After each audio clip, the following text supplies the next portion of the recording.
그날 저는 땅굴 속 깊숙이 파고드는 공포를 느꼈습니다. 상상만 했던 악몽이 현실이 되었죠. 15년간 수많은 땅굴을 설계해온 저였습니다. 그런데 아이러니하게도 바로 제 손으로 설계한 그 땅굴 속을 억울함에 온몸을 떨며 숨을 죽인 채 기어가고 있었습니다. 하지만 더 무서웠던 건 저를 소모품 취급하는 당의 배신이었습니다. 저는 공화국 땅굴 총책임자 김철수입니다. 왜 그날 이후로 제 이름을 그들은 땅속에 묻었을까요? 그들은 또 무엇을 숨기려고 했던 걸까요? 그때는 몰랐습니다. 제가 15년간 조국을 위해 판 땅굴이 결국 저를 살리는 유일한 길이 될 줄은요. 15시간의 지옥 속에서 살아남아 오늘 이 자리에 서기까지의 이야기를 지금 시작합니다. 잠시만요. 구독과 좋아요는 이 이야기가 이어지는 가장 큰 힘이 됩니다. 댓글로 시청 중인 지역을 남겨주시면 감사의 마음을 전하겠습니다. 이제 그날의 이야기로 들어갑니다. 2009년 5월 12일 오전 10시였습니다. 평양당 중앙위원회 건물 3층 회의실이었어요. 회의실 안은 담배 연기로 자욱했습니다.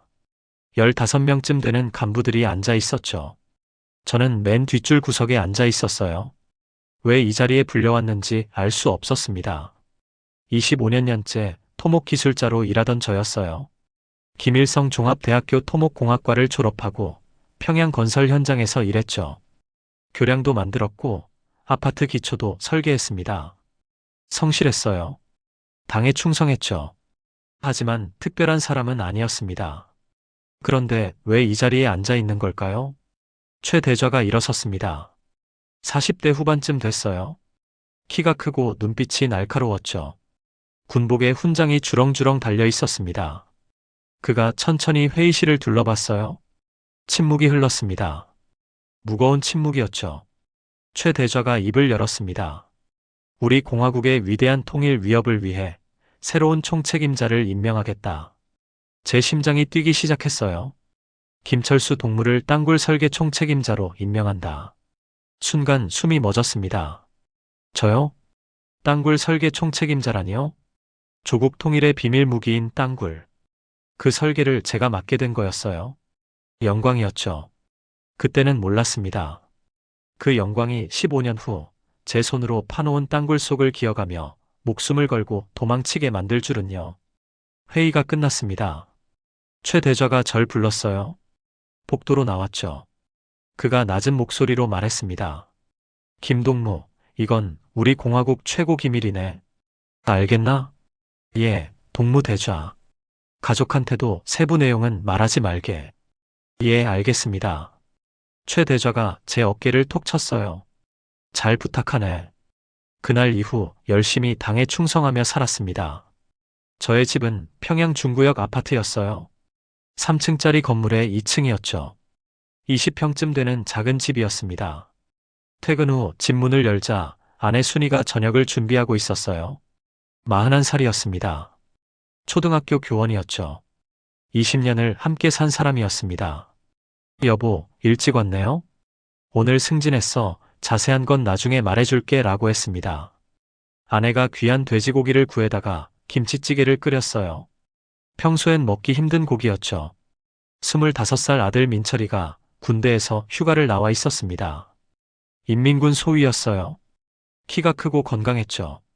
민철이가 술잔을 들었어요. 우리 아버지가 조국 통일을 앞당기시는 겁니다. 22살 딸 혜진이는 김일성 종합대학교 3학년이었습니다. 화학을 전공하고 있었죠. 아버지 최고예요. 친구들한테 자랑해도 돼요? 안 돼. 이건 국가 기밀이야. 하지만 속으로는 뿌듯했어요. 제 가족이 자랑스러워하는 모습. 그게 좋았습니다. 당에 충성하는 기술자. 조국 통일을 위해 일하는 영웅. 그렇게 믿었어요. 이틀 후 첫 출근이었습니다. 평양 외곽 군사시설이었어요. 정확한 위치는 지금도 말할 수 없습니다. 철문을 지나고 또 지났어요. 세 번째 철문을 지나자 엘리베이터가 나왔습니다. 지하로 내려갔어요. 30m쯤 내려갔을까요? 문이 열렸습니다. 복도였어요. 길고 좁은 복도였죠. 형광등 불빛이 차갑고 하였습니다. 발소리가 울렸어요. 제 발소리만 들렸습니다. 최 대좌가 앞서 걸었어요. 한참을 걸었습니다. 복도 끝에 문이 하나 있었어요. 여기가 김동무 사무실이네. 최 대좌가 문을 열었습니다. 작은 방이었어요. 4평쯤 됐을까요?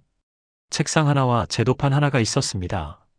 벽에는 큰 지도가 걸려 있었어요. 북한 전역 지도였습니다. 군사분계선이 빨간 선으로 그어져 있었죠. 앉게. 최 대좌가 의자를 가리켰습니다. 저는 긴장한 채로 앉았어요. 최 대좌가 서랍을 열었습니다. 두꺼운 파일을 꺼냈어요. 김동무도 알겠지만 우리 공화국은 이미 여러 개의 땅굴을 만들었네. 예, 알고 있습니다. 1971년 김일성 수령님의 9.25 전투명령 이후 시작됐죠.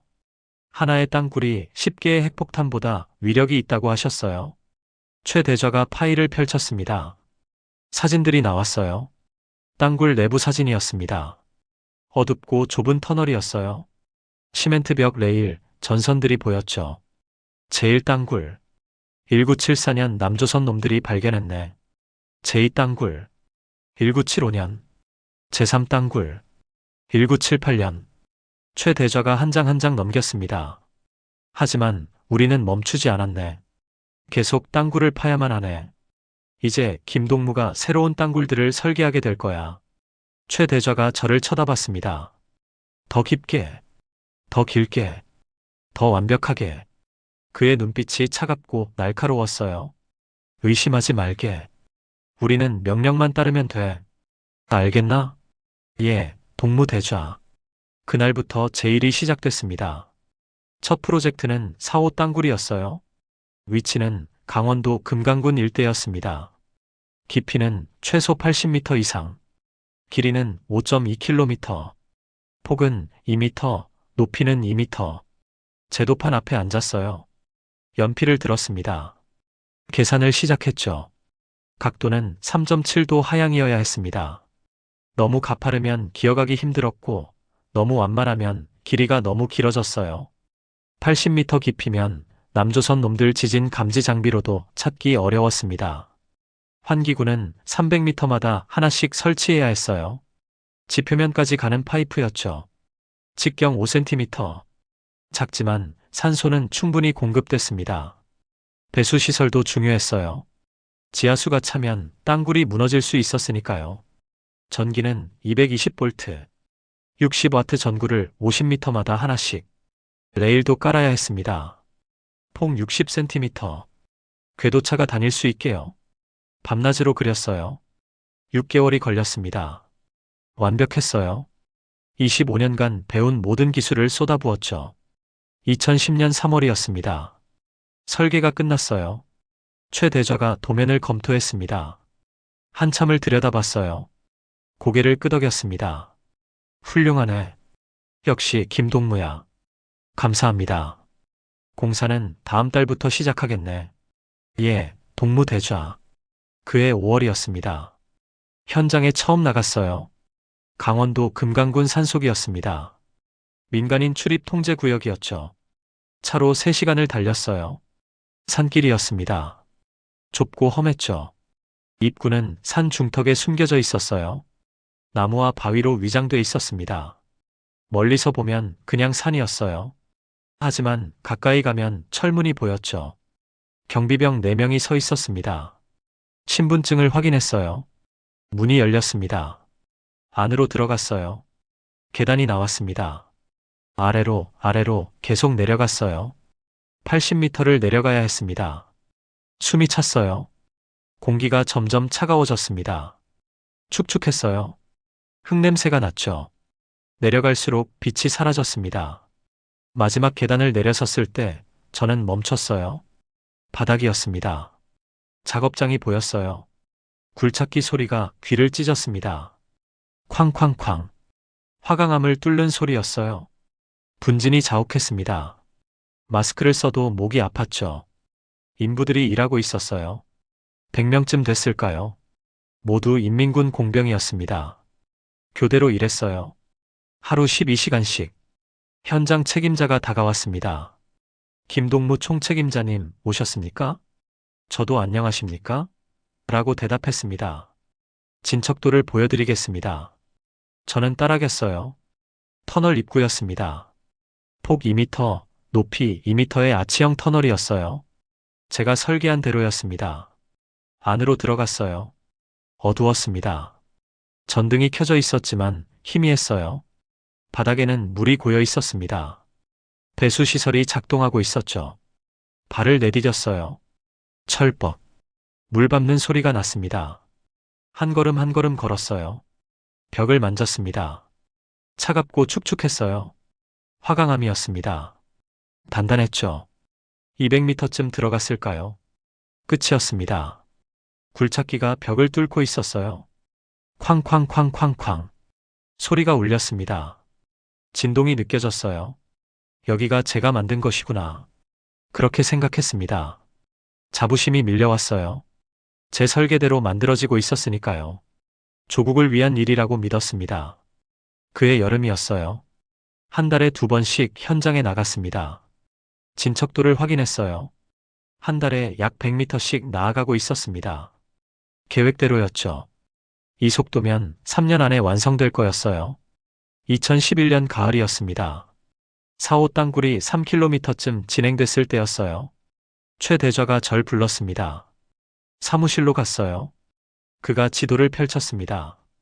김동무, 방향을 약간 틀어야겠네. 예. 원래 목표는 여기였네. 최 대좌가 지도 위 한 지점을 가리켰어요. 빨간 점이 찍혀 있었습니다. 남조선 어느 지역이었어요? 군부대 근처였죠. 하지만 새로운 목표는 여기야. 최 대좌가 다른 지점을 가리켰습니다. 조금 떨어진 곳이었어요. 군부대가 아니었습니다. 인구 밀집 지역이었어요. 사람들이 사는 곳이었죠. 제 손이 떨렸습니다. 왜 여기입니까? 혼란 유발이네. 유사시 후방 교란 목적이야. 최 대좌가 차갑게 말했습니다. 의심하지 말게. 예, 동무대좌. 그렇게 대답했어요. 하지만 가슴이 불편했습니다. 그날 밤 잠을 이룰 수 없었어요. 천장만 바라봤습니다. 혼란 유발. 후방 교란. 그게 무슨 뜻이죠? 군부대가 아니라 사람들이 사는 곳. 왜요? 의심이 스멀스멀 올라왔어요. 하지만 억눌렀습니다. 의심하지 마. 명령만 따르면 돼. 그렇게 스스로에게 말했어요. 2012년 봄이었습니다. 5호 땅굴 설계 지시가 내려왔어요. 위치는 경기도 개풍군이었습니다. 목표는 남조선 서울 북쪽 지역이었어요. 또 인구 밀집 지역이었습니다. 군사시설이 아니었어요. 이상했습니다. 왜 자꾸 사람들이 사는 곳으로 향하는 거죠? 하지만 묻지 않았어요. 묻는 순간 의심받을 테니까요. 6호 땅굴도 마찬가지였습니다. 7호 땅굴도요. 모두 남조선 주요 거점이었어요. 하지만 군사시설이 아니었습니다. 사람들이 모여있는 곳이었죠. 밤마다 불안했어요. 2012년 가을이었습니다. 설계실에 새로운 동료가 왔어요. 이정호 동무였습니다. 35살쯤 됐을까요? 저보다 5살 어렸죠. 김일성 종합대학교 토목공학과 출신이었습니다. 실력이 좋았어요. 우리는 함께 일했습니다. 이정호 동무는 성실했어요. 밤늦게까지 남아서 도면을 그렸죠. 저와 비슷했습니다. 어느 날 밤이었어요. 2012년 11월 27일. 설계실에 우리 둘만 남아 있었습니다. 형광등 하나만 켜져 있었어요. 어두웠죠. 이정호 동무가 제도판에서 고개를 들었습니다. 조심스럽게 주위를 둘러봤어요. 철수 동무. 예? 이상하지 않습니까? 뭐가요? 목소리를 낮췄습니다. 모두 남조선 주요 거점으로 향하고 있지 않습니까? 저는 손을 들어 입을 막았어요. 쉿. 조용히 하라고 했습니다. 이정호 동무가 더 작은 목소리로 말했어요. 하지만 군사시설이 아닙니다. 사람들이 사는 곳이에요. 제 가슴이 철렁했습니다. 저도 같은 생각이었으니까요. 하지만 말할 수 없었어요. 이정호 동무. 우리는 명령만 따르면 됩니다. 그렇게 말했습니다. 하지만 이정호 동무는 계속했어요. 만약 이게 방어가 아니라면요. 그만하게. 제 목소리가 떨렸어요. 더 이상 말하지 말라고 했습니다. 복도에서 발소리가 들렸어요. 우리는 얼어붙었습니다. 숨을 죽였죠. 발소리가 지나갔습니다. 사라졌어요. 이정호 동무가 고개를 숙였습니다. 죄송합니다. 제가 실언했습니다. 괜찮습니다. 그냥 조심합시다. 하지만 그날 밤 제 머릿속에선 이정호 동무 말이 맴돌았어요. 방어가 아니라면? 그럼 뭐죠? 그날 밤 집에 돌아와서도 잠을 이룰 수 없었습니다. 이정호 동무 목소리가 귓가에 들렸어요. 사람들이 사는 곳, 군사시설이 아닌 곳, 방어가 아니라면? 의심이 커졌습니다. 하지만 억눌렀어요. 의심하지 마. 의심하지 마. 절대 의심하지 마. 2013년 1월이었습니다. 어느 월요일 아침이었어요. 출근했습니다. 설계실로 들어갔어요. 이정호 동무가 보이지 않았습니다. 이상했어요. 그는 항상 저보다 먼저 왔었거든요. 책상이 비어 있었습니다. 그의 연필이 그대로 있었어요. 커피잔도 그대로였죠. 어제 마시던 커피였습니다. 점심때가 됐는데도 오지 않았어요. 오후가 됐습니다. 여전히 오지 않았죠. 불안했어요. 이틀이 지났습니다. 사흘이 지났어요. 일주일이 지났습니다. 이정호 동무는 나타나지 않았어요. 열흘째 되는 날이었습니다. 2013년 1월 15일 최 대좌가 설계실로 들어왔어요. 김동무, 이정호 동무 소식 들었나? 무슨 소식입니까? 최 대좌가 차갑게 말했습니다. 반당반 혁명 분자로 체포됐네. 어젯밤 보위부가 데려갔어. 제 손이 떨렸어요. 어떻게 됐습니까? 최 대좌가 고개를 저었습니다. 처형됐네. 오늘 새벽에. 가슴이 무너졌습니다. 이정호 동무, 그 젊은 동무가 그저 의문을 품었다는 이유로 죽었습니다. 최 대좌가 제 어깨에 손을 올렸어요.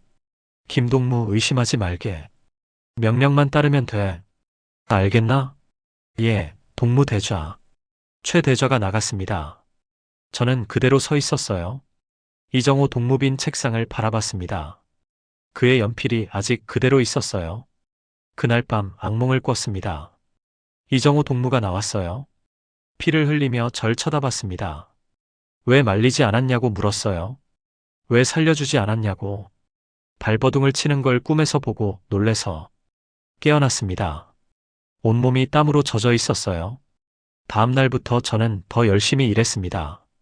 의심받지 않기 위해서요. 도면을 그렸어요. 계산을 했습니다. 현장에 나갔죠. 모범적인 기술자였습니다. 충성스러운 당원이었어요.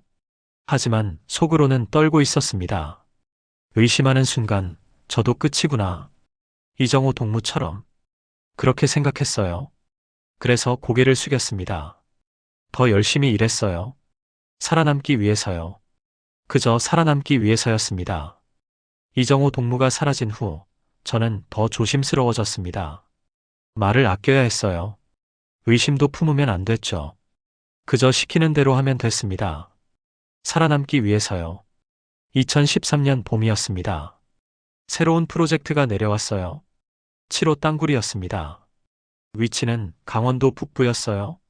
군사분계선에서 60km 떨어진 곳이었죠. 최 대좌가 지도를 펼쳤습니다. 김동무, 이번 프로젝트는 특별하네. 예, 동무 대좌. 방향이 남쪽이 아니야. 제 눈이 커졌어요. 북쪽이네. 중국 쪽이야. 중국이요? 그렇네. 유사시 우회로지. 최 대좌가 지도 위 빨간 선을 그었습니다. 강원도 북부에서 시작해서 중국 랴오닝성 방향으로 향하는 선이었어요. 길이는 3.2km.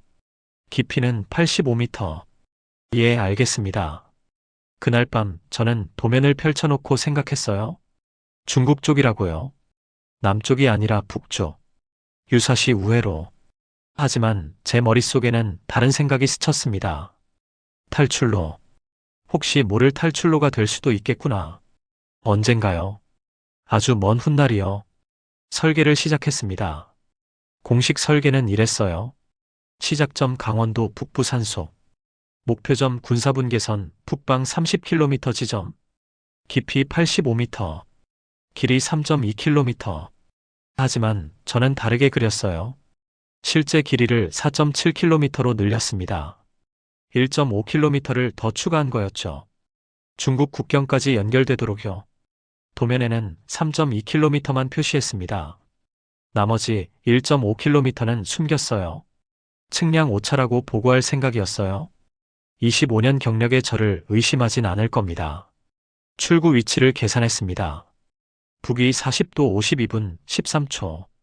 동경 124도 18분 47초. 중국 랴오닝성 산속이었어요. 암기했습니다. 몇 번이고 되뇌었죠. 잊으면 안 됐으니까요. 2013년 여름부터 공사가 시작됐습니다. 현장에 나갔어요. 강원도 북부 산속이었습니다. 입구는 역시 나무와 바위로 위장돼 있었어요. 경비병 6명이 서 있었죠. 신분증을 확인했습니다. 들어갔어요. 계단을 내려갔습니다. 85m. 숨이 찼어요. 공기가 축축하고 차갑고 무거웠습니다. 바닥에 도착했어요. 작업장이었어요. 굴착기가 이미 작업 중이었습니다. 쾅쾅쾅. 화강암을 뚫는 소리가 울렸죠. 한 달에 3번씩 현장에 나갔습니다. 3.2km 지점까지는 공식 기록에 남겼어요. 하지만 그 이후는 숨겼어요. 인부들은 제 지시대로 계속 팠습니다. 그들은 몰랐어요. 이게 비밀 구간이라는 걸요. 저만 알고 있었습니다. 2015년 가을이었습니다. 7호 땅굴이 3km쯤 진행됐을 때였어요. 어느 날 최 대좌 사무실에 들어갔습니다. 청소하러 들어간 거였어요. 월요일 아침이었죠. 최 대좌는 회의에 나가고 없었습니다. 저는 사무실을 청소했어요. 책상을 닦고 있었습니다. 그때 봤어요. 책상 위에 서류가 펼쳐져 있었습니다. 빨간 글씨로 극비라고 찍혀 있었어요. 보지 말았어야 했습니다. 하지만 눈에 들어왔어요. 작전명 철퇴. 목표 남조선 주요 거점 동시 타격. 방법 땅굴 침투 후 혼란 유발. 손이 떨렸습니다. 지도가 함께 있었어요. 4호 땅굴 마이너스 서울 북부 지역. 5호 땅굴 마이너스 서울 동북부 지역. 6호 땅굴 마이너스 서울 중부 지역. 빨간 선들이 그어져 있었어요. 모두 인구 밀집 지역을 향하고 있었습니다. 군사시설이 아니었어요. 사람들이 사는 곳이었죠. 제가 설계한 땅굴들이었습니다. 제 손으로 그린 도면들이었어요. 가슴이 내려앉았습니다. 숨이 막혔어요. 2016년 여름이었습니다. 7호 땅굴이 완공됐어요. 공식적으로는 3.2km였습니다. 하지만 실제로는 4.7km였죠. 비밀 1.5km가 숨겨져 있었어요. 출구를 만들었습니다. 중국 랴오닝성 산속이었어요. 시멘트로 봉인했어요. 위에 흙과 나무를 덮었습니다. 멀리서 보면 그냥 산이었죠. 하지만 저는 알고 있었어요. 그곳에 출구가 있다는 걸요. 그해 가을이었습니다. 어느 밤 7호 땅굴 도면을 꺼내봤어요. 비밀 구간을 다시 확인했습니다. 각도 3.7도 하향. 깊이 평균 85m. 출구 위치 북위 40도 52분 13초. 동경 124도 18분 47초. 산소 공급 15시간 가능. 붕괴 위험 구간 2.1km 지점, 3.8km 지점. 모두 다시 암기했습니다. 2018년이 지났습니다. 저는 여전히 일했어요. 새로운 땅굴들을 설계했습니다. 8호, 9호, 10호. 모두 남쪽을 향하고 있었어요. 밤마다 악몽을 꿨습니다. 최 대좌가 절 불렀어요. 사무실로 갔습니다. 김동무 안께. 예, 동무 대좌. 최 대좌가 서류를 꺼냈어요. 김동무, 이제 설계만 하는 게 아니네. 예. 작전 투입 명단에 김동무 이름이 올라갔네. 제 심장이 멎었습니다. 투입이요? 그렇네. 땅굴 안내자로 선발됐네. 김동무가 설계했으니 누구보다 잘 알지 않나? 저는 설계만 하는 줄 알았습니다. 이제는 다르네. 실전에도 투입되는 거야. 최 대좌가 지도를 펼쳤어요. 4호 땅굴이었습니다. 김동무는 선봉대와 함께 이 땅굴로 들어가네. 길 안내가 임무야. 손이 떨렸습니다. 언제입니까? 훈련은 다음 주부터 시작하네. 2019년 1월 30일이었습니다. 훈련 첫날이었어요. 평양 외곽 훈련장이었습니다. 특수부대원 20명이 모여 있었어요. 저도 그 중 하나였습니다. 설계자에서 작전 요원이 된 거였어요. 훈련이 시작됐습니다. 땅굴 침투 훈련이었어요. 완전 무장을 했습니다. 군복, 헬멧, 총, 배낭. 무거웠어요. 20kg은 됐을 겁니다. 모래 땅굴로 들어갔습니다. 어두웠어요. 좁았습니다. 숨이 막혔어요. 기어가야 했습니다. 무릎으로요. 100m를 기어갔습니다. 땀이 비 오듯 쏟아졌어요. 숨이 턱까지 찼습니다. 이건 제가 할 수 있는 게 아니었어요. 2019년 2월 5일이었습니다. 훈련 일주일째였어요. 그날은 실제 4호 땅굴에서 훈련했습니다. 강원도 금강군 현장이었어요. 새벽 5시에 출발했습니다. 특수부대원 20명과 저. 땅굴 입구에 도착했어요. 80m를 내려갔습니다. 땅굴 안으로 들어갔어요. 완전 무장 상태였습니다. 훈련 책임자가 지시했어요. 3km 지점까지 침투 후 복귀. 출발했습니다. 기어갔어요. 1km 지점. 숨이 가빴습니다. 2km 지점. 온몸이 땀으로 젖었어요. 2.5km 지점. 앞에서 소리가 들렸습니다. 쿵. 둔탁한 소리였어요. 멈췄습니다. 무슨 소리지? 앞쪽에서 비명이 들렸어요. 급히 기어갔습니다. 대원 한 명이 쓰러져 있었어요. 천장에서 돌이 떨어진 거였습니다. 머리에 맞았어요. 피가 흘렀습니다. 의무병이 달려왔어요.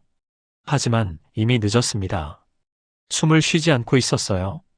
훈련이 중단됐습니다. 모두 밖으로 나왔어요. 그 대원은 들것에 실려 나갔습니다. 28살이었어요. 결혼한 지 1년 됐다고 들었습니다. 아이가 태어날 예정이었대요. 죽었습니다. 훈련 중에요. 실전도 아니고요. 그날 저녁 숙소로 돌아왔습니다. 손이 떨렸어요. 밥을 먹을 수가 없었습니다. 그 대원 얼굴이 자꾸 떠올랐어요. 피 흘리며 쓰러진 모습. 28살. 태어날 아이. 이건 연습이 아니구나. 정말 실행될 거구나. 그리고 저도 거기 있어야 하는 거구나. 다음날 아침이었습니다. 2019년 2월 6일. 최 대좌가 왔어요. 어제 사고는 안타깝지만 훈련은 계속되네. 대원들이 고개를 끄덕였습니다. 하지만 저는 참을 수 없었어요. 일어섰습니다. 동무 대좌. 왜 그런가, 김동무? 저는 못하겠습니다. 뭐라고? 저는 설계자입니다. 전투 요원이 아니에요. 최 대좌 얼굴이 굳었어요. 김동무, 지금 뭐라고 한 건가? 저는 이 훈련을 할 수 없습니다. 침묵이 흘렀습니다. 최 대좌가 천천히 다가왔어요. 김동무, 밖으로 나가세. 밖으로 나왔습니다. 최 대좌가 따라왔어요. 둘만 남았습니다. 최 대좌가 낮은 목소리로 말했어요. 김동무, 지금 무슨 짓을 하는 건가? 저는 못합니다. 못한다고? 저는 설계만 하겠습니다. 최 대좌가 담배를 꺼냈어요. 불을 붙였습니다. 한 모금 깊이 들이마셨죠. 김동무, 선택지가 2개 있네. 침묵했습니다. 하나. 훈련을 마치고 작전에 투입되네. 저는 고개를 저었어요. 둘.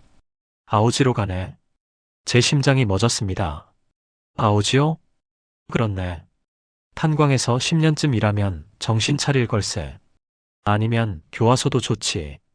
숨이 막혔어요. 아오지 탄광. 교화소.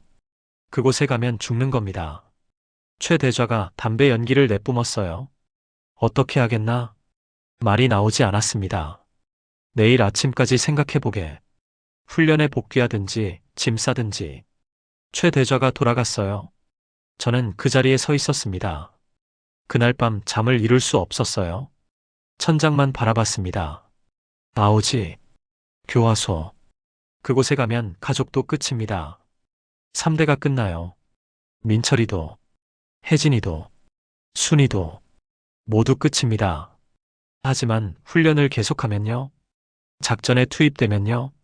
제가 만든 땅굴로 들어가서 사람들이 사는 곳으로 가서 그곳에서 무슨 일이 일어나는 걸 보는 겁니다. 아니에요. 보는 게 아니라 함께 하는 거예요. 공범이 되는 겁니다. 새벽 4시였습니다. 일어났어요. 결심했습니다. 도망쳐야겠다고. 이 땅을 떠나야겠다고. 지금 아니면 기회가 없을 거라고요. 아오지로 가기 전에, 작전에 투입되기 전에 지금 가야 한다고요. 배낭을 챙겼습니다. 손전등, 물, 비상식량, 몰래 준비해 둔 것들이었어요. 망치도 넣었습니다. 출구 시멘트를 깨야 했으니까요. 7호 땅굴. 제가 만든 비밀 출구. 그곳으로 가야 했어요. 그날 아침이었습니다. 2019년 2월 7일. 최 대좌가 물었어요. 어떻게 하겠나, 김동무? 저는 고개를 숙였습니다. 훈련을 계속하겠습니다. 거짓말이었어요. 좋네. 현명한 선택이야. 최 대좌가 등을 톡 쳤습니다. 하지만 저는 이미 결심했어요. 다음 달 3월 7호 땅굴 정기 점검이 있었습니다. 그때 도망치겠다고요. 살아야 했으니까요. 이 진실을 세상에 알리기 위해서요. 가족들은 꼭 데리러 올 겁니다. 3월이 다가왔습니다. 매일 밤 연습했어요. 가족들이 잠든 사이 배낭을 메고 방 안을 기어다녔습니다. 무릎이 아팠어요. 손바닥도 까졌죠. 하지만 계속했습니다. 살아남아야 했으니까요. 2019년 3월 14일 밤이었습니다. 내일이면 모든 게 끝나요. 아니에요. 내일이면 모든 게 다시 시작되는 겁니다. 잠을 이룰 수 없었어요. 천장만 바라봤습니다.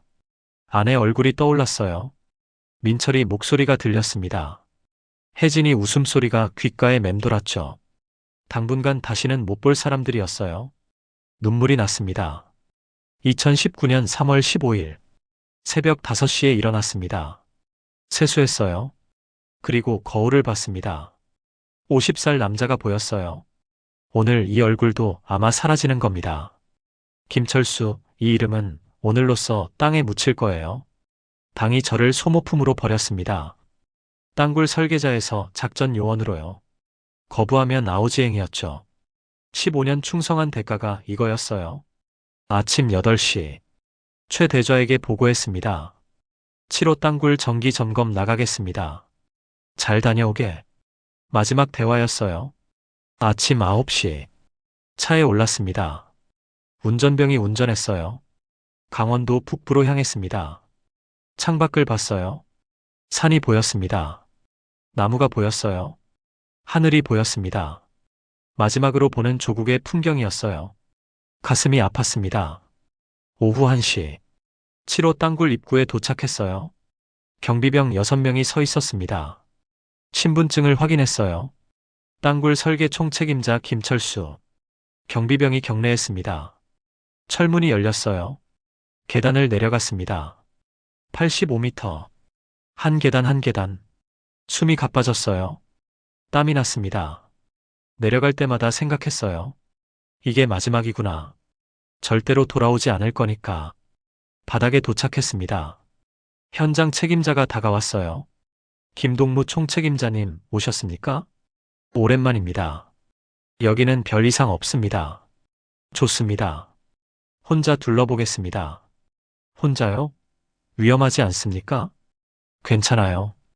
25년 경력이에요. 현장 책임자가 고개를 끄덕였습니다. 배낭을 챙겼어요. 무거웠습니다. 손전등을 켰어요. 불빛이 앞을 비췄습니다. 땅굴 안으로 들어갔어요. 오후 2시였습니다. 걷기 시작했습니다. 발소리가 울렸어요. 탁. 물 고인 바닥을 밟는 소리였죠. 전등이 50m마다 하나씩 켜져 있었습니다. 희미했어요. 뒤를 돌아봤습니다. 입구가 점점 멀어졌어요. 가슴이 두근거렸습니다. 1km 지점. 오후 2시 40분. 뒤를 돌아봤어요. 입구가 보이지 않았습니다. 완전히 혼자였어요. 이제 돌아갈 수 없습니다.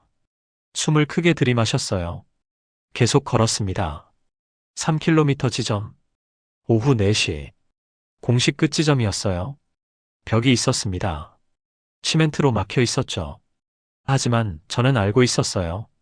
이 벽 너머에 1.5km가 더 있다는 걸요. 망치를 꺼냈습니다. 손이 떨렸어요. 정말 하는 거구나. 정말 도망치는 거구나. 벽을 쳤습니다. 탕. 소리가 울렸어요. 탕탕탕. 10분쯤 쳤을까요? 벽이 금이 갔습니다. 탕탕탕탕탕. 쾅. 벽이 무너졌어요. 먼지가 피어올랐습니다. 기침이 났어요. 성공했습니다. 벽 너머로 들어갔어요. 어둠이었습니다. 완전한 어둠이었죠. 전등이 없었습니다. 이 구간은 비공식이었으니까요. 손전등만 의지해야 했어요. 오후 4시 20분. 이제부터는 기어가야 했습니다. 천장이 낮았거든요. 무릎을 꿇었어요. 기어가기 시작했습니다. 300m를 기어갔을까요? 무릎이 아팠습니다. 손바닥이 까졌어요. 피가 났습니다. 하지만 멈출 수 없었어요. 계속 기어갔습니다. 탁, 탁, 탁. 무릎 짚는 소리만 들렸어요. 제 숨소리만 울렸습니다. 헉, 헉, 헉. 무서웠어요. 오후 5시. 500m쯤 기어왔을까요? 숨이 가빴습니다. 공기가 무거웠어요. 산소가 부족한 것 같았습니다. 가슴이 답답했어요. 호흡이 빨라졌습니다. 헉헉헉헉. 식은땀이 났어요. 죽는 건가? 주위를 둘러봤습니다. 손전등을 위로 비췄어요. 환기구가 있어야 했어요. 어디 있죠? 어디요? 없었습니다. 당황했어요. 제 계산이 틀린 걸까요? 아니에요. 분명 있어야 해요. 조금만 더 가면요. 기어갔습니다. 필사적으로요. 10m, 20m, 숨이 턱까지 찼어요. 30m. 드디어 보였습니다. 환기구였어요. 파이프가 위로 뻗어 있었습니다. 얼굴을 대고 숨을 들이마셨어요. 공기가 들어왔습니다. 차갑고 신선했어요. 살았습니다. 살았어요. 눈물이 났습니다. 오후 6시. 700m쯤 기어왔을까요? 시계를 봤어요. 2시간이 지났습니다. 겨우 700m요. 아직 1000m가 남았어요. 절망스러웠습니다. 할 수 있을까? 무릎이 너무 아팠어요. 피가 계속 났습니다. 손도 피투성이었어요. 배낭에서 물을 꺼냈습니다. 마셨어요. 비상식량도 하나 먹었습니다. 조금 나아졌어요. 계속 기어갔습니다. 오후 7시. 1km쯤 왔을까요? 어둠뿐이었습니다. 손전등 불빛만 보였어요. 그것만이 유일한 빛이었습니다. 귀가 멍했어요. 아무 소리도 들리지 않았습니다. 제 숨소리만요. 헉, 헉. 무릎 짚는 소리만요. 탁. 고독했습니다. 무서웠어요. 혼자구나. 정말 혼자였어요. 이 어둠 속에, 이 땅 밑에, 아무도 모르는 곳에 혼자였습니다. 순이 얼굴이 떠올랐어요. 어보, 언제 와요? 미안해. 미안해요. 민철이 목소리가 들렸습니다. 아버지, 덕분이에요. 미안해. 정말 미안해. 혜진이 웃음소리가 들렸어요. 아버지 최고예요. 미안해. 너무 미안해. 울었습니다. 기어가면서 울었어요. 오후 8시. 1.2km쯤. 붕괴 위험 구간이었어요. 제가 설계할 때 표시해 둔 곳이었습니다. 천장을 봤어요. 금이 가 있었습니다. 흙이 조금씩 떨어지고 있었어요. 숨을 죽였습니다. 소리내면 안 돼요. 진동이 생기면 무너질 수 있어요. 천천히 기어갔습니다. 아주 천천히요. 10m.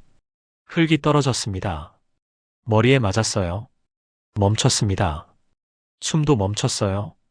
심장 소리만 들렸습니다. 쿵쿵쿵쿵. 더 이상 안 떨어졌습니다.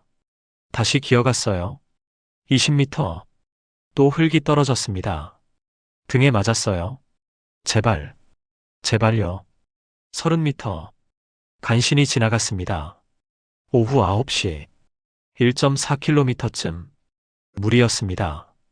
바닥에 물이 고여 있었어요. 배수 시설이 없었으니까요. 이 구간은 비공식이었어요. 제대로 만들지 못했던 겁니다. 물속으로 들어갔어요. 차가웠습니다. 뼈가 얼어붙는 것 같았죠. 무릎까지 찼어요. 계속 기어갔습니다. 허리까지 찼어요. 가슴까지 찼습니다. 목까지 찼어요. 안 돼. 더 깊어졌습니다. 잠수해야 했어요. 숨을 크게 들이마셨습니다. 물속으로 들어갔어요. 눈을 뜰 수 없었습니다. 손으로 더듬으며 앞으로 나아갔어요. 10m, 20m. 숨이 찼습니다. 폐가 터질 것 같았어요. 30m. 죽는다. 여기서 죽는다. 수면 위로 올라왔습니다. 헉헉헉헉. 살았어요. 살았습니다. 오후 10시. 1.5km쯤. 물이 얕아졌어요. 다행이었습니다. 계속 기어갔어요. 손이 피투성이가 됐습니다. 손톱이 다 부서졌어요. 무릎도 피가 났습니다. 온몸이 떨렸어요. 조금만, 조금만 더. 오후 11시. 1.6km쯤. 거의 다 왔어요. 출구까지 100m. 하지만 가장 힘든 구간이었습니다. 산소가 정말 없었거든요. 숨을 쉴 수가 없었어요. 헉, 헉. 공기가 안 들어왔습니다. 머리가 어지러웠어요. 눈앞이 깜깜해졌습니다. 의식이 흐려졌어요. 여기서 죽는구나. 쓰러질 것 같았습니다. 그때였어요. 바람이 느껴졌습니다. 미세하지만 분명한 바람이었죠. 출구가 가까워요. 조금만, 조금만 더. 살고 싶다. 살고 싶어. 살고 싶습니다. 기어갔어요. 밤 11시 40분. 1.7km. 벽이 보였습니다. 시멘트 벽이었어요. 출구였죠. 6년 전 제가 직접 봉인한 출구였습니다. 드디어 망치를 꺼냈습니다. 손에 힘이 없었어요. 떨렸습니다. 하지만 쳤어요. 당. 약했습니다. 다시 쳤어요. 당. 여전히 약했죠. 안 돼. 부숴야 해. 나가야 한다고. 필사적으로 쳤습니다. 탕탕탕탕탕. 손에서 피가 쏟아졌어요. 망치가 미끄러졌습니다. 다시 잡았어요. 또 쳤습니다. 탕탕탕탕탕탕탕. 6년 동안 굳은 시멘트였어요. 쉽게 부서지지 않았습니다. 10분, 20분, 30분. 계속 쳤어요. 산소가 거의 없었습니다. 의식이 흐려졌어요. 아내가 보였습니다. 여보, 괜찮아요? 미안해. 민철이가 보였어요. 아버지, 힘내세요. 미안해. 혜진이가 보였습니다. 아버지, 포기하지 마세요. 정말 미안해. 마지막 힘으로 쳤습니다. 탕탕탕탕탕탕탕. 쾅. 벽이 무너졌어요. 차가운 공기가 들어왔습니다. 밤 공기였어요. 밖이었죠. 중국이었습니다. 새벽 0시 13분. 2019년 3월 16일. 기어 나왔어요. 흙을 헤치고 나왔습니다. 나무 사이로 빠져나왔어요. 하늘이 보였습니다. 별이 보였어요. 달이 보였습니다. 쓰러졌습니다. 땅에 엎드렸어요. 숨을 헉헉거렸습니다. 살았어요. 정말로 살았습니다. 살았다. 살았어. 살았어요. 울었습니다. 소리내어 울었어요. 한참을 울었습니다. 한참을 누워 있었어요. 움직일 수가 없었습니다. 온몸에 힘이 없었죠. 하지만 일어나야 했어요. 여기는 아직 위험했으니까요. 일어났습니다. 비틀거렸어요. 주위를 둘러봤습니다. 산이었어요. 나무가 빽빽했습니다. 중국 땅이었어요. 자유로운 땅이었죠. 손전등을 켰습니다. 나침반을 꺼냈어요. 남쪽으로 가야 했습니다. 마을이 있을 테니까요. 걷기 시작했어요. 비틀거렸습니다. 넘어졌어요. 다시 일어났습니다. 또 걸었어요. 1시간쯤 걸었을까요? 불빛이 보였습니다. 마을이었어요. 중국 마을이었죠. 조심스럽게 다가갔습니다. 작은 마을이었어요. 집이 10여 채. 모두 불이 꺼져 있었습니다. 한밤중이었으니까요. 어느 집 처마 밑에 숨었어요. 앉았습니다. 온몸이 떨렸어요. 추웠습니다. 옷이 젖어 있었거든요. 그대로 기절했어요. 눈을 떴을 때는 아침이었습니다. 햇살이 얼굴을 비추고 있었어요. 따뜻했습니다. 살아있다는 게 실감났어요. 몸을 일으켰습니다. 온몸이 쑤셨어요. 손을 봤습니다. 피딱지가 앉아 있었어요. 손톱이 다 부서져 있었습니다. 무릎도 피투성이었어요. 옷은 흙투성이었습니다. 물에 젖어 있었어요. 배가 고팠습니다. 이틀을 굶은 상태였어요. 비상식량을 꺼냈습니다. 옥수수떡 2개가 남아 있었어요. 먹었습니다. 물이 필요했어요. 마을을 둘러봤습니다. 우물이 보였죠. 가서 물을 마셨어요. 차갑고 시원했습니다. 누군가의 목소리가 들렸어요. 돌아봤습니다. 노인이 서 있었어요. 60대쯤 됐을까요? 조선족이었습니다. 노인이 조선말로 물었어요. 당신, 북한 사람이요? 저는 놀라서 뒤로 물러났습니다. 노인이 손을 들었어요. 괜찮소. 해치지 않을 거요. 믿어도 될까요? 노인이 다시 말했습니다. 배고프겠소. 따라오시오. 선택의 여지가 없었어요. 따라갔습니다. 노인의 집이었어요. 작은 흙집이었죠. 따뜻했습니다. 난로가 타고 있었어요. 노인이 밥을 차렸습니다. 쌀밥, 김치, 된장찌개. 눈물이 날 것 같았어요. 정신없이 먹었습니다. 노인이 웃으며 지켜봤어요. 천천히 먹으라고 했습니다. 밥을 다 먹고 나서야 정신을 차렸어요. 노인이 물었습니다. 한국 갈 거요?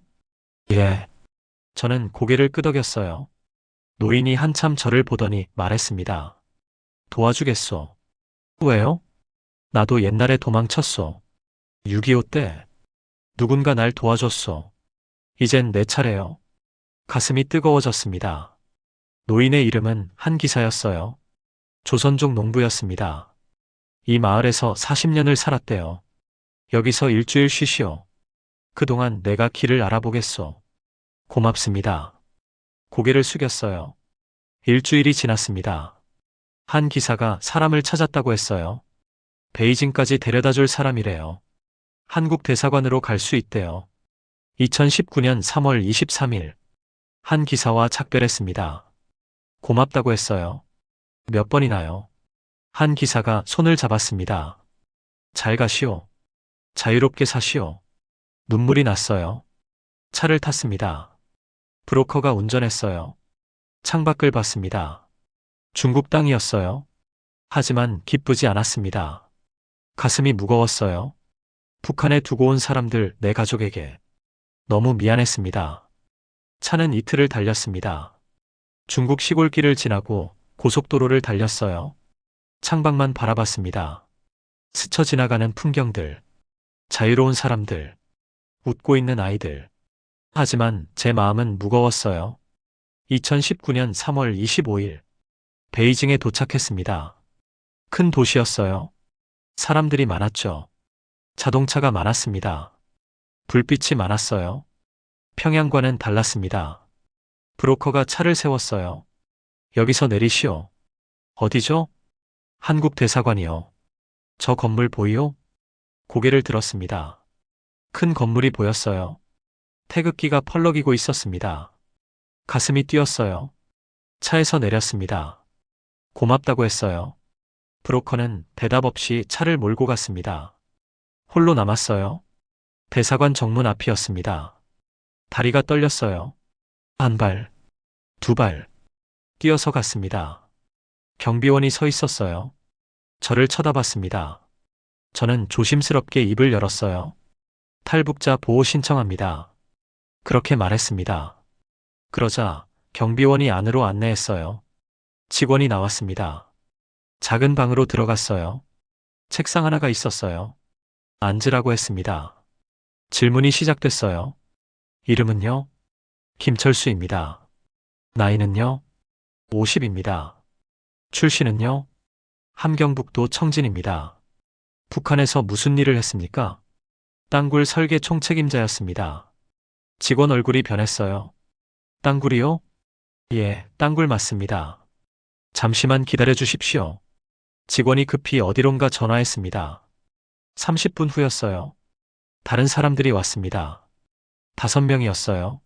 모두 정장을 입고 있었습니다. 국정원이었어요. 질문이 계속됐습니다. 몇 개나 설계했습니까? 7개입니다. 어디에 있습니까? 위치를 말했어요. 깊이는요? 말했습니다. 구조는요? 설명했어요. 밤이 됐습니다. 질문은 끝나지 않았어요. 계속 물었죠. 저는 계속 대답했습니다. 이틀이 지났습니다. 드디어 질문이 끝났어요. 담당자가 말했습니다. 한국으로 가실 겁니다. 언제요? 일주일 후입니다. 일주일을 기다렸어요. 대사관 안전가옥에 머물렀습니다. 작은 방이었어요. 창문도 없었죠. 하지만 안전했습니다. 2019년 4월 5일, 담당자가 와서 이렇게 말했습니다. 가족 소식을 전해드려야 할 것 같습니다. 저는 심장이 멎었어요. 말씀하십시오. 부인께서 평양에서 추방되셨습니다. 저는 죽을 것 같이 숨이 막혔습니다. 아드님은 군에서 제적됐고요. 따님은 대학에서 퇴학당하셨습니다. 그날 밤 울었어요. 소리내어 엉엉 울었습니다. 정말 미안해. 너무 미안해. 하지만 돌이킬 수 없었어요. 2019년 4월 15일, 비행기를 탔습니다. 베이징에서 인천으로 가는 비행기였어요. 창밖을 봤습니다. 구름이 보였어요. 하늘이 보였죠. 자유였습니다. 하지만 기쁘지 않았어요. 가슴이 무거웠습니다. 비행기가 착륙했습니다. 인천공항이었어요. 한국 땅이었죠. 자유의 땅이었습니다. 밖으로 나왔어요. 담당자가 기다리고 있었습니다. 담당자와 같이 차를 탔어요. 국정원 건물로 갔습니다. 또 조사가 시작됐어요. 이번엔 더 자세했습니다. 도면을 그렸어요. 7개 땅굴 모두요. 위치, 깊이, 구조. 모든 걸 그렸습니다. 손이 떨렸어요. 담당자들이 놀란 표정이었어요. 이렇게 많았습니까? 예, 많습니다. 아마 제가 설계하지 않은 땅굴들이 더 있을 수도 있습니다. 이렇게 자세하게 아십니까? 제가 설계했으니까요. 조사는 6개월이 걸렸습니다. 조사가 끝나자 드디어 자유의 몸이 됐죠. 작은 아파트를 받았습니다. 20평쯤 됐어요. 서울 외곽이었죠. 혼자 사는 집이었습니다. 낮에는 멍하니 앉아 있었습니다. 아무것도 할 수 없었어요. 먹지도 못했죠. 잠도 못 잤습니다. 3개월이 지났어요. 조금 나아졌습니다. 밖에 나가기 시작했죠. 어느 날이었습니다. 2020년 1월. 처음으로 지하철을 탔어요. 담당자가 알려준 대로 표를 샀습니다. 개찰구를 지나갔어요.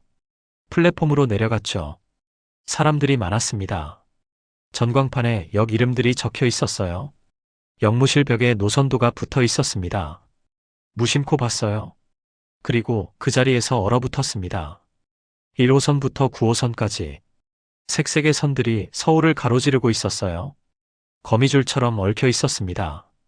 100개가 넘는 역들, 수백 킬로미터의 길이. 손이 떨렸습니다. 북한은 땅굴 강국이라고 자랑했어요. 1호 땅굴부터 10호 땅굴까지 수십 년 동안 팠습니다. 은밀하게요. 조심스럽게요. 10개였어요. 그런데 한국은요. 땅 밑에 도시를 만들어 놨더라고요. 수백 개의 역, 수백 킬로미터의 터널. 그것도 사람들이 매일 타고 다니는 거였어요. 가슴이 내려앉았습니다. 우리는 뭘 한 거지? 10개 땅굴을 파는데 50년이 걸렸어요. 그것도 은밀하게, 필사적으로 팠죠. 조국 통일의 비밀 무기라고 자랑했습니다. 한국은요. 그 시간에 도시 전체를 지하로 연결했더라고요. 사람들 편의를 위해서요. 전쟁이 아니라 평화를 위해서요. 노선도를 한참 쳐다봤습니다. 사람들이 지나갔어요. 아무렇지도 않게요. 당연한 듯이요. 이게 일상이었던 거예요. 북한 있을 때에는요. 우리는 하나의 땅굴을 뚫는 게 승리였습니다. 남조선을 침투할 비밀 통로였죠. 그때는 그게 자랑스러웠어요. 한국에서는요. 지하철이 그냥 교통수단이었어요. 아무도 특별하게 생각하지 않았습니다. 우리가 50년 동안 10개 땅굴 팔 때 한국은 수백 개 역을 만들었더라고요. 우리가 침투로를 팔 때 한국은 사람들이 출퇴근하는 길을 만들었어요. 우리가 전쟁을 준비할 때 한국은 일상을 만들고 있었던 거예요. 벽에 기댔습니다. 힘이 빠졌어요. 2009년 제가 땅굴 설계 총책임자로 임명됐을 때요. 자랑스러웠습니다. 조국 통일의 영웅이 되는 줄 알았어요. 2020년 서울 지하철 노선도 앞에 서서요. 웃음이 나왔습니다. 허탈한 웃음이었어요. 북한은 땅굴 강국이라고 자랑합니다. 한국 지하철을 보면서 과연 그게 자랑일까 싶습니다. 한국은 지하철 선진국이에요. 그런데 아무도 자랑하지 않더라고요. 당연한 거였으니까요. 전철이 들어왔습니다. 문이 열렸어요. 사람들이 내렸습니다. 사람들이 탔어요. 저도 탔습니다. 자리가 비어 있어서 앉았어요. 창밖을 봤습니다. 터널이 보였어요. 깨끗한 터널이었습니다. 불빛이 환했어요. 사람들이 책을 보고 있었습니다. 핸드폰을 보고 있었어요. 평화로웠습니다. 제가 만든 땅굴 지금 생각해보면요. 어두웠어요. 습했습니다. 무너질 위험이 있었죠. 죽음을 위한 길이었어요.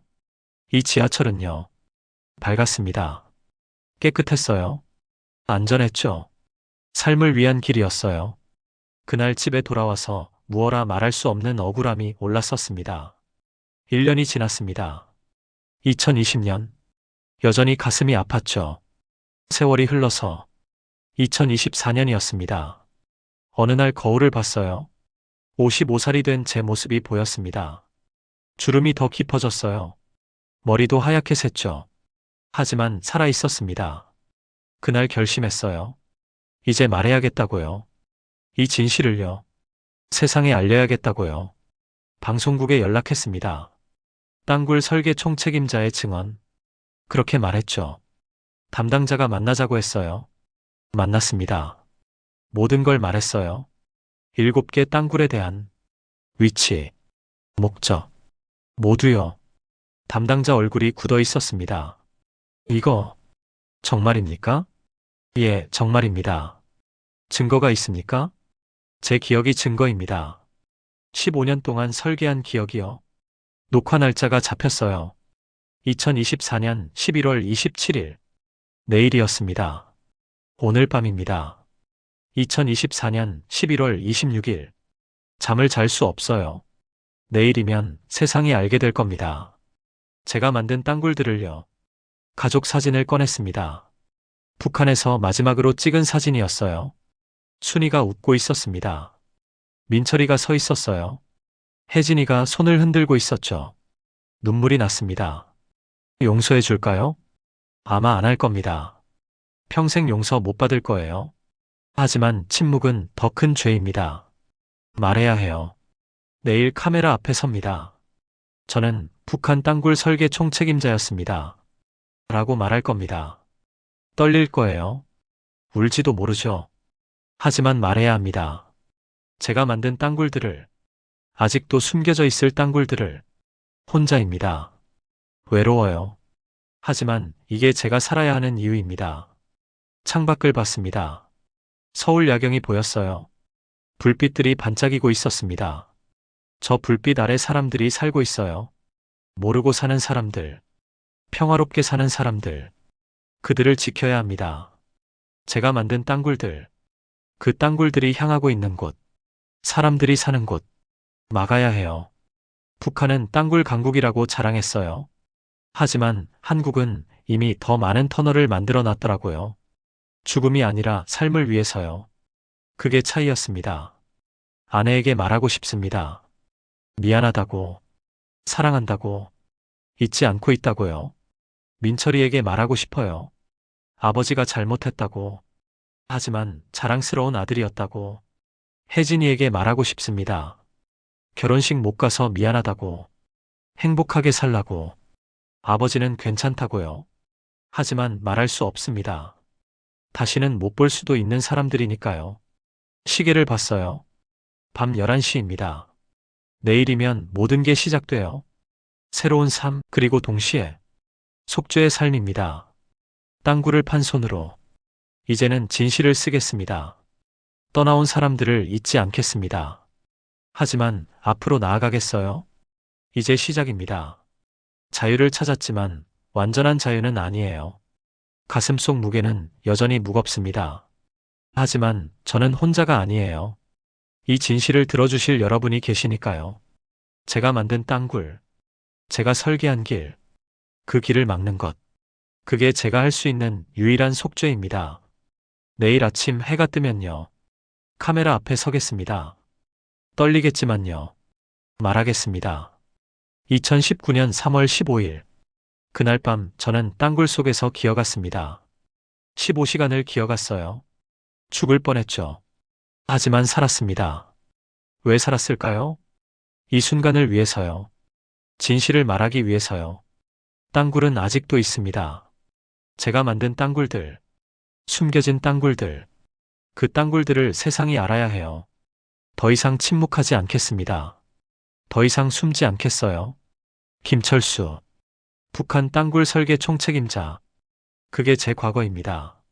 하지만 이제는요. 진실을 말하는 사람, 경고하는 사람, 그게 제 현재입니다. 가족은 용서하지 않을 겁니다. 북한은 저를 반역자라 부르겠죠. 하지만 괜찮아요. 이게 제가 선택한 길이니까요. 새로운 아침이 옵니다. 새로운 시작이에요. 무거운 마음으로요. 하지만 확실한 마음으로요. 저는 말하겠습니다. 세상에 알리겠어요. 땅굴의 진실을요. 숨겨진 위험을요. 이게 제가 살아야 하는 이유입니다. 이게 제가 도망친 이유예요. 이게 제가 가족을 버린 이유입니다. 무겁습니다. 외롭습니다. 하지만 후회하지 않아요. 내일 카메라 앞에서요. 이 이야기를 시작하겠습니다. 땅굴 설계 총책임자가 자기가 만든 땅굴로 탈출한 이야기를요. 잊지 마십시오. 땅굴은 아직도 있습니다. 조심하십시오. 경계하십시오. 내일부터는요. 증인으로 살겠습니다. 진실을 말하는 사람으로요.